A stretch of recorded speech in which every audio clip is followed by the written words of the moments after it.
learn a subject like magnetism, it's a motion in itself.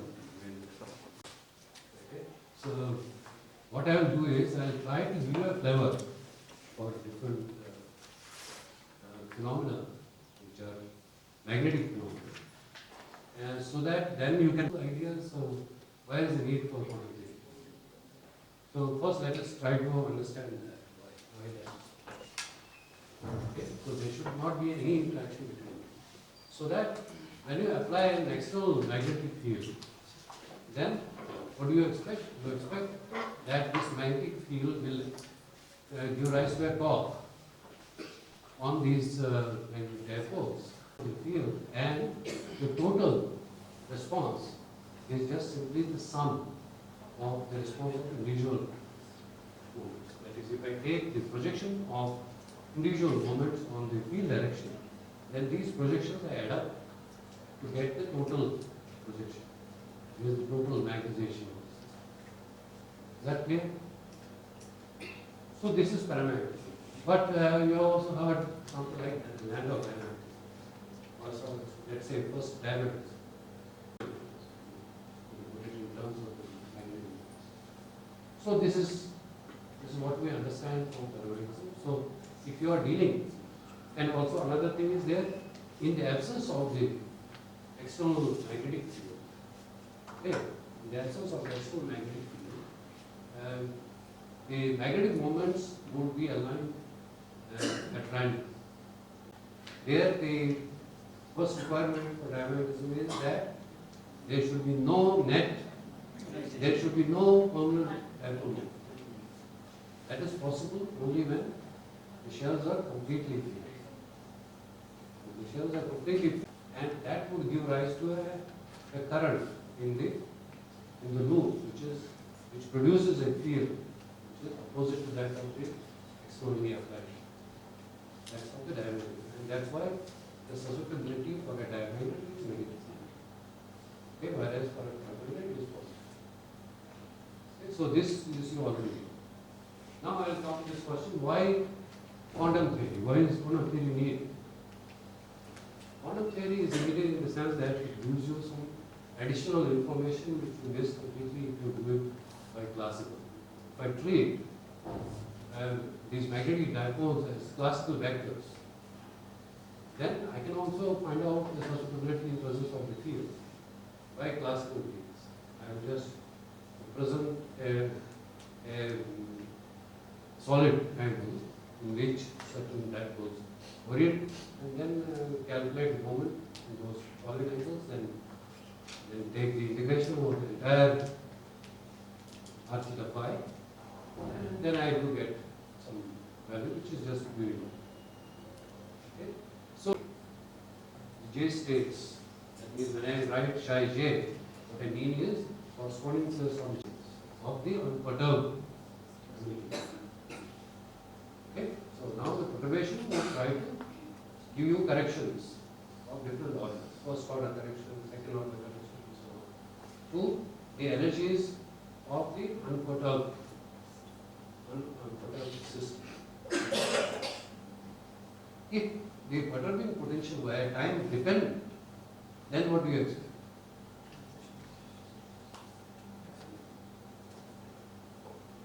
Then this time dependent perturbation would give rise to the transitions between the levels, energy levels of the unperturbed. Okay? Have I made myself clear? Time dependent perturbation does not give rise to corrections to the energy, doesn't change the energy spectrum of the unperturbed or unperturbed system. What it does is it introduces transitions between these levels. For example, you are aware of electron spin resonance, nuclear magnetic resonance, magnetic resonance. These resonance phenomena are occurring because of the fact that you are providing an external stimuli. Like, for example, in the electron spin resonance, you have radio frequency. Okay, so you are applying some time varying field, magnetic field, along with the static field. But the This time dependent field is in a plane which is perpendicular to that of the static, so that it is not component. So once you have a static field, it lifts the degeneracy of spin degeneracy of the levels. So it splits them. For example, if I have S equal to R, so then I have S equal to plus half and minus half MS. So that's the level that we have split, which was doubly degenerate earlier. And when you apply the magnetic field, it just only gets split. Now this is your, well, let's leave this label line. So now since H is applied along Z direction, there is only one component.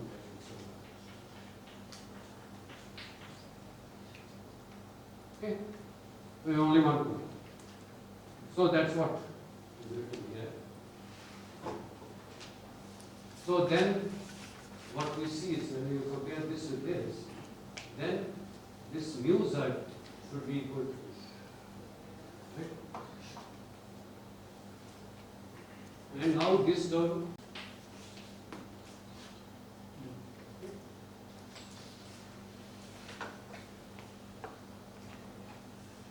so now first order correction would be given by this.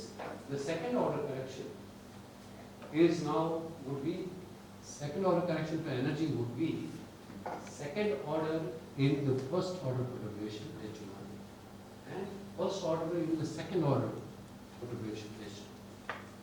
Do you understand it? This is clear. This is otherwise this is first order. H1 is first order. But this correction is second order. That's why you have this mod square. Second order.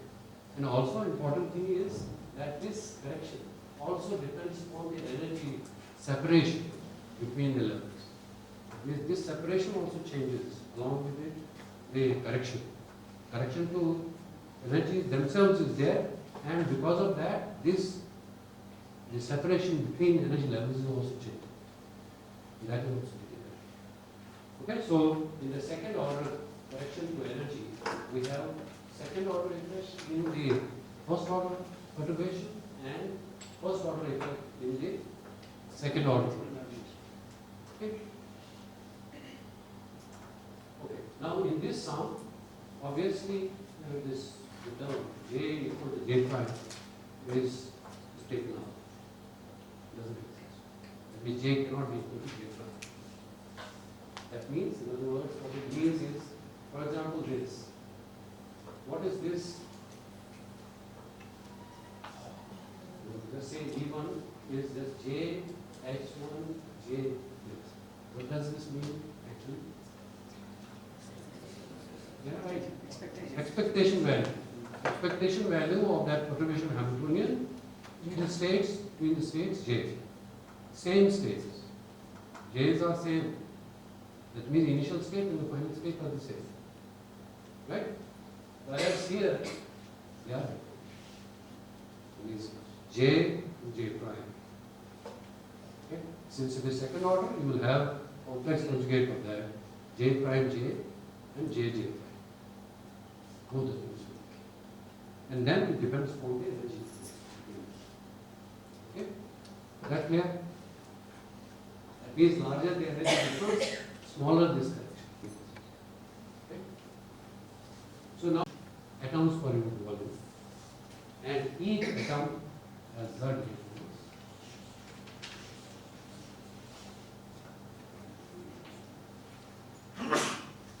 This is number of atoms per unit volume, and each atom has Z electrons. Then that term would have electrons. Okay, so you have got this term. Now it is nothing but this, where you have this Z coming from this, and this rho square is nothing but the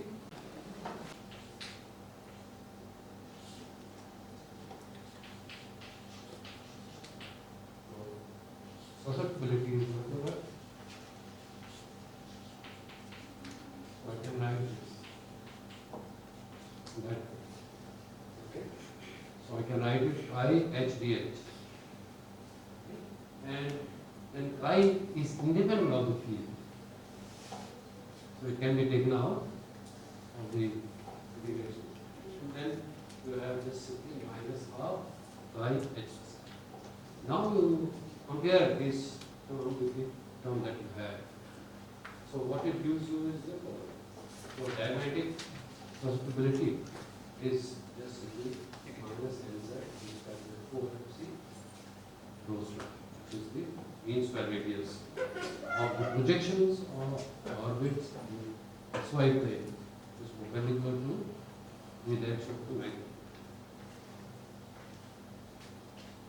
So now I can write it in terms of also the root mean square distance between the electrons and the nucleus. That is this R. So if I assume a spherical symmetric distribution, charge distribution, then we will have this x square and y square, z square, okay. Erase for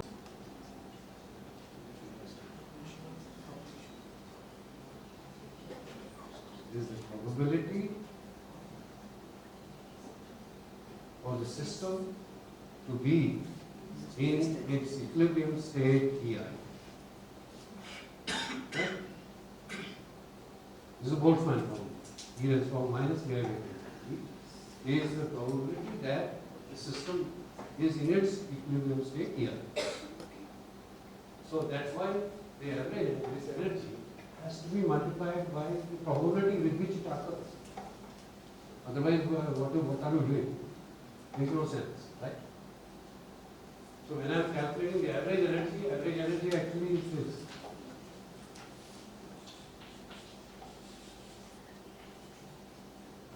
I want to get this a bit.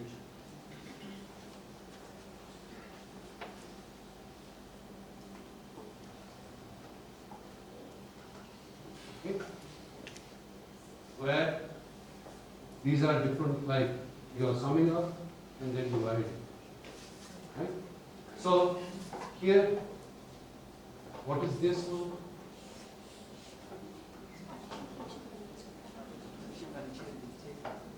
Yes?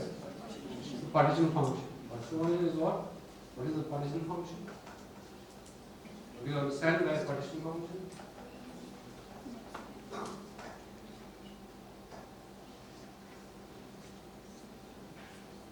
You can see the sum over I is what? Minus E I by capital T. E I by capital T I told you what it is. So what is now sum over I? Gives you the probability of finding the system in all its possible equilibrium states. Okay, system has to be in those equilibrium states weighted by that probability. Okay. This is a weight factor in a sense. Or if you want, you can have, I will put it this way. Then you will understand. This is nothing but En is nothing but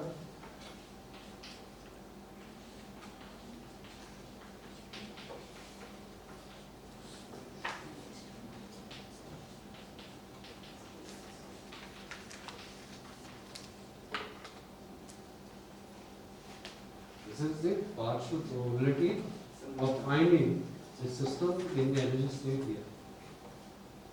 That's why when you get average energy, you will get only when you multiply EI with the probability that you can, the probability with which the system is in that state.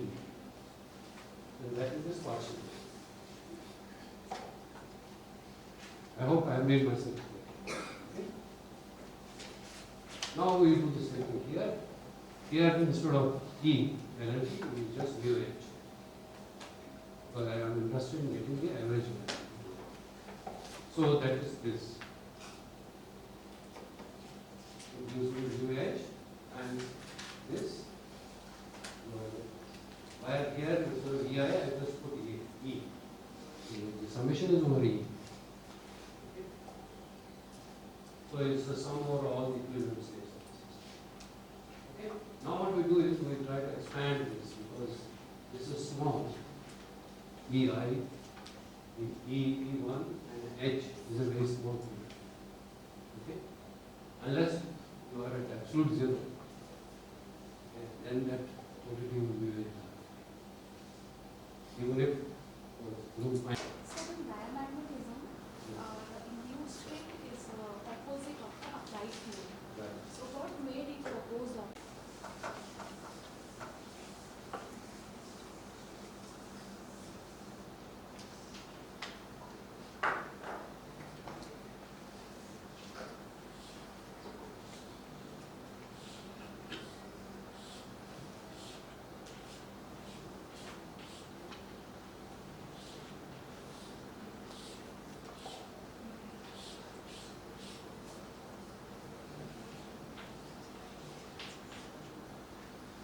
Okay.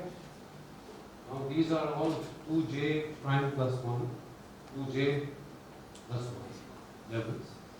And now it can happen that these higher levels of this manifold are closer to this, this was close to j prime, right? And the summation is of all those levels where this admission takes place because they are very close. Obviously, this between this level and this level or what is that? Last one, sir. Yes, sir. this one. Sir, This is the partial. yeah. Is the, what is the effect of temperature in this case? Is there any effect of temperature in Is there any? effect of temperature? Obviously. It's here.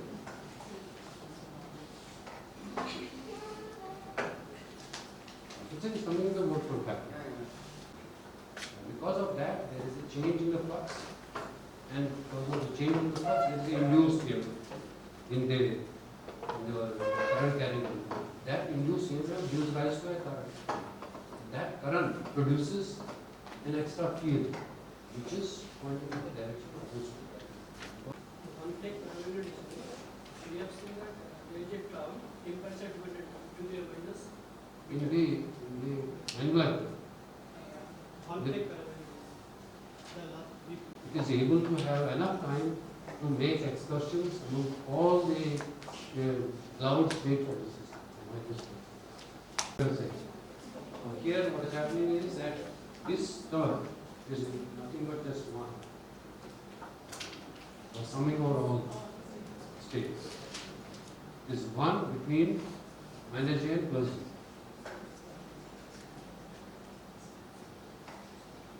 That here is not. But the temperature is not.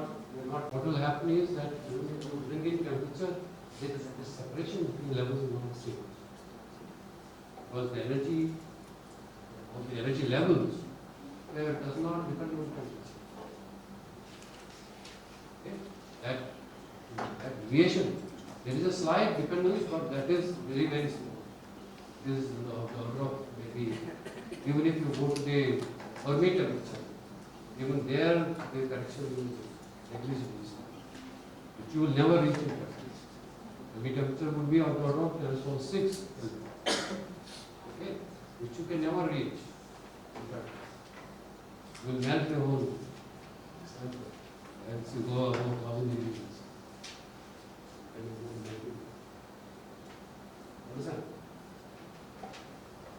So that term would be independent. So there will be a constant shift.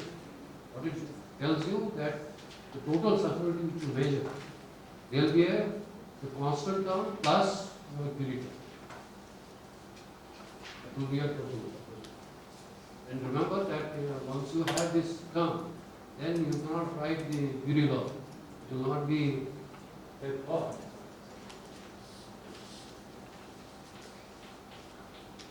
That plot kind of versus T. If it is a Curie law, then what should I see? You see something. Okay? And should I will have those, not I know. Okay? So because this I is inversely proportional to Curie. Okay? So if it is a perfect paramagnet, okay, if it is a perfect paramagnet, that means there is no possibility of any interactions between the spins or moments, then it should have gone to zero. That means even at absolute zero, there is no possibility of